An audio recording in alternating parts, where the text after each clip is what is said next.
Welcome to today's deep dive.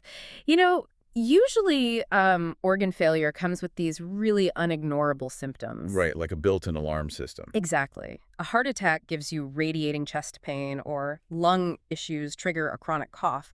But look at one of our most vital organs, the liver, and that alarm system is just, well, completely disconnected. It really is, which is why non-alcoholic fatty liver disease is such a silent epidemic. Right. Our mission today is to figure out how this happens. Because your body could be actively failing right now and you wouldn't feel a thing. And the crazy part, it's not the alcohol in your cabinet doing it. No, it's not. It's actually the processed carbs in your pantry. Wait, really? Just carbs? Yeah, people assume liver disease is strictly tied to heavy drinking. But the data shows modern diets are driving this metabolic crisis that mimics alcoholic cirrhosis. And that's without a single drop of liquor involved. Okay, let's unpack this. If we look at the liver as a processing plant, it's designed to handle slow, steady shipments of carbs, right? Right? Complex carbohydrates. It breaks them down, stores a bit for energy, and then sends the rest out. But when we flood it with refined sugars, especially like liquid fructose from sodas or processed foods, the assembly line just jams up. It does. The biological term for what happens next is de novo lipogenesis. The liver literally cannot process that massive influx of fructose into usable energy fast enough. Oh, wow. So what happens to all that extra sugar? Well, it initiates an emergency protocol. It packs that raw sugar directly into lipid droplets, so fat, just to get it off the factory floor. So it's basically boxing up the excess and, shoving it into the corners until the organ itself is drowning in pure fat. Exactly. Which brings us back to that terrifying lack of symptoms.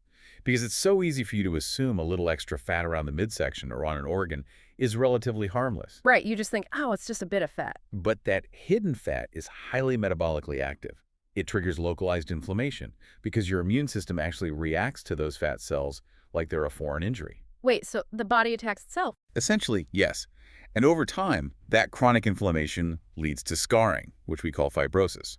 So the healthy, functional tissue gets replaced by stiff, non-functional scar tissue. And if that just keeps going unchecked? It eventually escalates to cirrhosis. That's where the liver architecture completely collapses, leading to permanent failure or even cancer. Wait, if an organ is actively scarring and heading toward permanent failure, how is it physically possible that your body gives you zero warning signs? It's pretty wild. Is it because the internal tissue of the liver lacks those visceral nociceptors, kind of like how the brain itself can't feel pain during brain surgery? Yeah, that is the exact anatomical mechanism. The liver itself just doesn't have pain receptors. So you just feel nothing. Right. The only way you feel pain is if the organ becomes so swollen that it actually stretches the external capsule surrounding it. But by the time you notice severe symptoms like jaundice or that stretching pain, the dominoes have already fallen. The scarring is already extensive by then. Exactly. Here's where it gets really interesting, though. Because just as this sounds hopelessly grim, we pivot to this biological miracle. The liver is essentially a super organ. It really is. It's one of the only organs in the human body capable of full regeneration. So wait, non-alcoholic fatty liver is 100% reversible? Yes. If you catch the inflammation early and change the metabolic environment, the liver doesn't just halt the damage. It actively clears out the lipid droplets, dissolves the early scar tissue, and rebuilds healthy cells. That is just sci-fi level healing. So if we want to trigger this reversal, is it just about cutting the carbs, or are there specific foods we should be eating? The sources actually highlight 5 specific foods to start healing your liver. We need to focus on foods that combat inflammation and boost natural detox pathways. Okay, what's first? First is cruciferous vegetables, so things like broccoli and Brussels sprouts. They contain compounds that actively increase the liver's natural detox enzyme. Got it. Second is fatty fish like salmon. Those provide omega-3 fatty acids that directly suppress the inflammation caused by the fat droplets. Oh, and the research also points to walnuts, right? Because they're high in an amino acid called arginine. Right, which helps the liver detoxify ammonia. The fourth one is olive oil. It provides a lipid base that actually helps improve insulin sensitivity. So that reduces the liver's need to store excess sugar as fat in the first place. Exactly.